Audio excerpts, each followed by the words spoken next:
আধুনিক সময়ে সবাই শুধু মোবাইলের মধ্যে সফলতা খুঁজে। ফেসবুকে একটা পোস্ট দিয়ে দিচ্ছে যে আমি কবে সফলতা পাবো, আর আমি যেদিন সফলতা পাবো সেদিন ব্যর্থতার গল্প শোনাবো। সে যে কখন সফলতা পাবে এটা সে নিজেও জানে না। শুধু ফেসবুকে সফলতা খুঁজলে হবে না, সোশ্যাল মিডিয়াতে সফলতা খুঁজলে হবে না, টিকটকে একটা ভিডিও দেখে নিজেকে নিজে রাতে শুয়ে মোটিভেট করলে হবে না যে সকালে উঠে আমি সবকিছু উল্টিয়ে পাল্টিয়ে ফেলবো, আমি 1 মাসের ভিতরে ধনী হয়ে যাব। কোনো সময় কাজ হবে না। তো এখন সূত্র, সফলতার জন্য কি করতে হবে? সফলতার জন্য আপনাকে একটা ভিন্ন জগতে চলে যেতে হবে।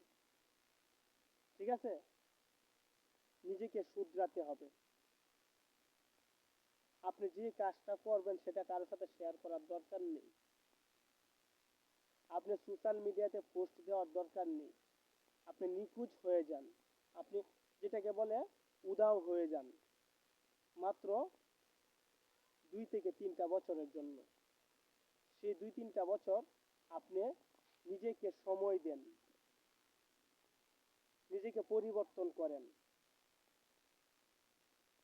প্রতিদিন নিজেকে প্রশ্ন করেন আমি যে কাজটা করতেছি সেটা কি আমার ভবিষ্যতের জন্য, কি কেরিয়ারের জন্য কি কোনো উপকারে আসবে কিনা, সেটা দিয়ে কি আমার কেরিয়ার গুছানো হবে কিনা।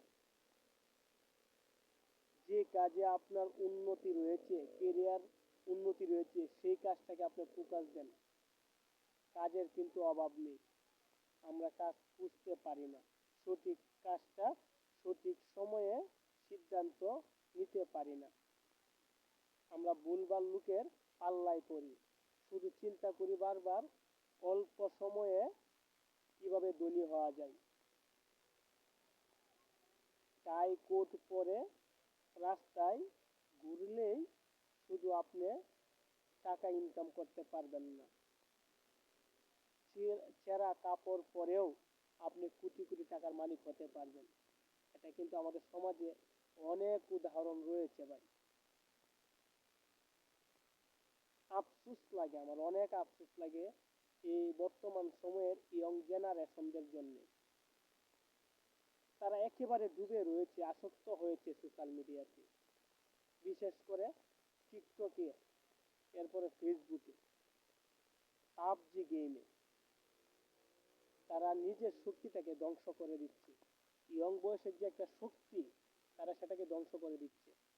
তো আসুন আমরা এখান থেকে বাইর হয়ে যাই, বাইর হয়ে সুন্দর একটা সময় কাটাই, সুন্দর একটা দিন কাটাই, যে দিনটা আমাকে উন্নতির দুয়ারে পৌঁছে দিবে।